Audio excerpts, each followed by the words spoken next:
Alhamdulillahi Rabbil Alamin. Wabihi nasta'in ala umurid dunya waddin. Ashhadu an la ilaha illallah wahdahu la syarika lah. Wa ashhadu anna Muhammadan abduhu wa rasuluh. Amma ba'du. Bapak Ibu jamaah zuhur yang dirahmati Allah Subhanahu wa ta'ala, selalu kita memuji Allah Subhanahu wa ta'ala dan bersyukur kepada Allah Subhanahu wa ta'ala. Kemudian marilah kita memperbanyak salawat kepada Nabi kita Muhammad sallallahu alaihi wasallam. Allahumma salli wa sallim wa barik ala Muhammadin wa ala alihi wa ashabihi ajma'in. Bapak Ibu jamaah zuhur yang dirahmati Allah, ada seseorang yang ketika di hadapan orang banyak terlihat alim dan soleh, namun kala sendirian saat sepi dia menjadi orang yang menerjang larangan Allah Subhanahu wa ta'ala. Inilah yang dapat dilihat dari para penggiat dunia maya. Ketika di keramaian atau di komentar dia di dunia maya, dia bisa berlaku sebagai seorang alim, seorang yang soleh. Namun bukan berarti ketika dalam kesepian dia seperti itu pula. Ketika sendirian browsing internet, dia sering bermaksiat kepada Allah Subhanahu wa ta'ala. Pandangannya dan pendengarannya tidak bisa dia jaga. Keadaan semacam itu telah disinggung oleh Nabi kita Muhammad sallallahu alaihi wasallam jauh-jauh hari ketika beliau masih hidup. Dalam hadis dalam salah satu kitab sunan disebutkan dari Sauban dari Nabi sallallahu alaihi wasallam, dia berkata, sungguh aku mengetahui suatu kaum dari umatku yang datang pada hari kiamat dengan banyak kebaikan, kebaikannya semisal gunung Tihamah, namun Allah menjadikan kebaikan tersebut menjadi debu, menjadi kasyak yang bertebangan, yang bertebaran.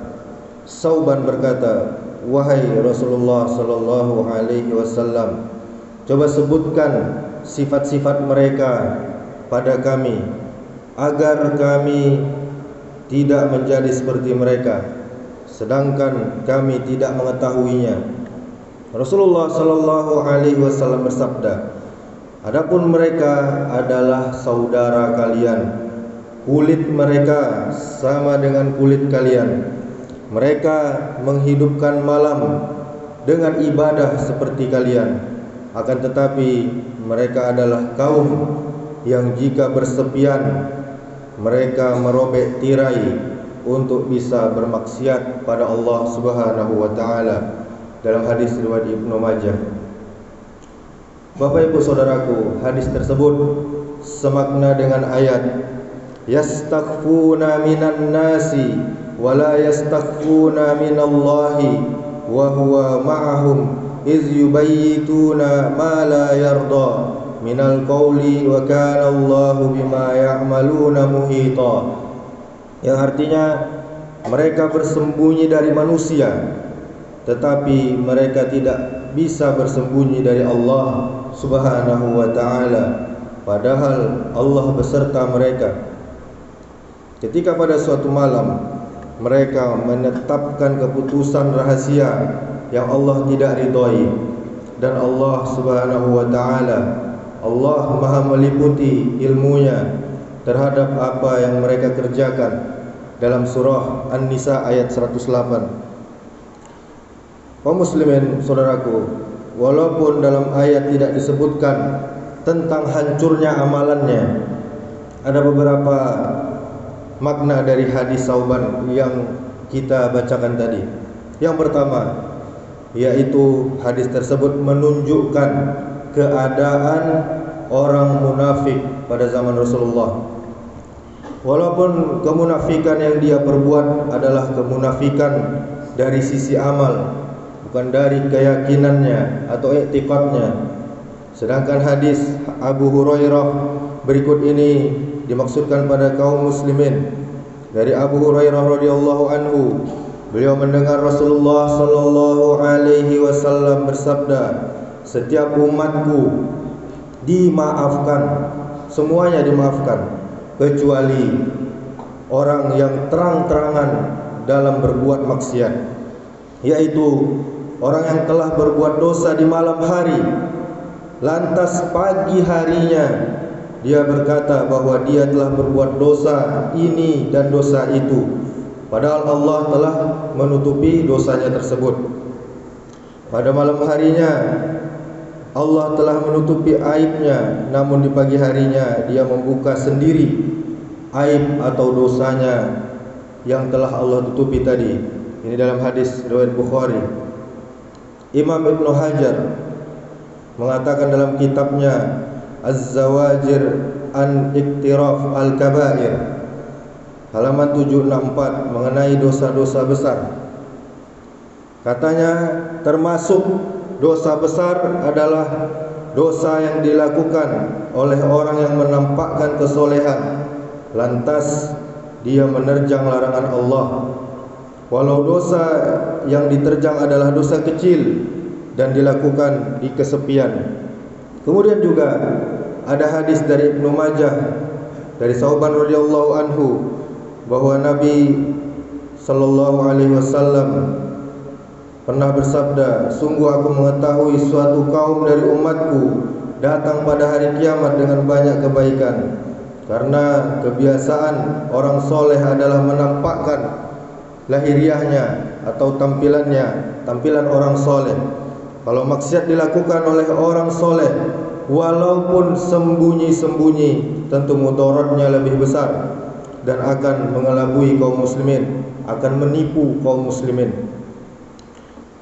Maksiat yang orang soleh terjang tersebut adalah tanda hilangnya ketakwaannya, takutnya, rasa takutnya kepada Allah Subhanahu wa taala.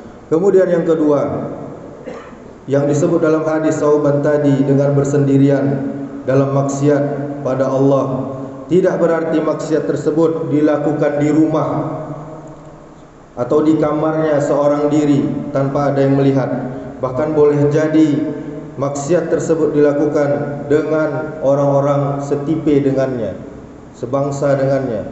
Ketika dia di hadapan orang yang lain dia soleh, ketika di sejenis dengan dia kembali bermaksiat kepada Allah Subhanahu wa taala. Kemudian yang ketiga, makna hadis Sauban tersebut yang kita baca adalah bagi orang yang menghalalkan dosa atau menganggap remeh dosa tersebut. Ada orang yang melakukan maksiat sembunyi-sembunyi namun penuh penyesalan. Orang tersebut bukanlah orang yang merobek tabir untuk menerjang yang haram, karena asalnya orang semacam itu dia mengagungkan syariat Allah, namun dia terkalahkan dengan syahwatnya, dengan nafsunya. Adapun yang bermaksiat lainnya, dia melakukan maksiat dalam keadaan berani. Alah kan cuma riba, alah kan cuma ini dan itu namanya menyepelekan Bapak dan Ibu sekalian. Kemudian dampak dari perbuatan maksiat, kata Imam Ibnul Qayyim, adalah yang pertama hilangnya ilmu, yang kedua hatinya akan merasakan kekosongan. Seorang pendosa dia akan mengalami kesepian dalam hatinya, yaitu antara dirinya dan Allah Subhanahu wa taala. Rasa kesepian ini pun akan menimpa dirinya dalam aspek hubungan sosial, terutama terkait hubungannya dengan orang-orang baik. Kemudian yang ketiga, dia akan ditimpa kesulitan hidup. Yang keempat, dia akan ditimpa kegelapan hati. Kemudian yang kelima, akan memperpendek umurnya. Allah akan mempersingkat umurnya. Allah akan membuat kesempatan dia bertaubat sempit. Kaum muslimin, Bapak Ibu Saudaraku, Maka jika kita terus menerus istighfar dan bertaubat kepada Allah Subhanahu wa taala, setiap berbuat salah selalu berusaha kembali kepada Allah Subhanahu wa taala yang Maha Pengasih, yang Maha Penyayang, yang Maha Pengampun. Di tengah malam kita salat tahajud, kita salat witir kepada Allah, kita berharap kasih sayang dan ampunan Allah yang Maha Luas. Maka Allah yang Maha Mulia akan mendatangkan pahala yang berlimpah. Allah akan menghapuskan dosa. Allah akan memberikan pahala amalan yang telah dilakukan dengan ikhlas kembali. Karena Allah lah yang Maha Pengasih dan Maha Penyayang bagi para hambanya.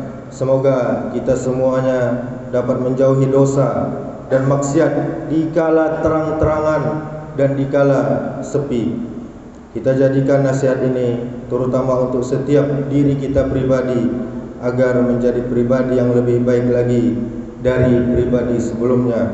Demikianlah, semoga bermanfaat. Subhanakallahumma wa bihamdika, asyhadu an la ilaha illa anta, astaghfiruka wa atubu ilaik. Wassalamualaikum warahmatullahi wabarakatuh.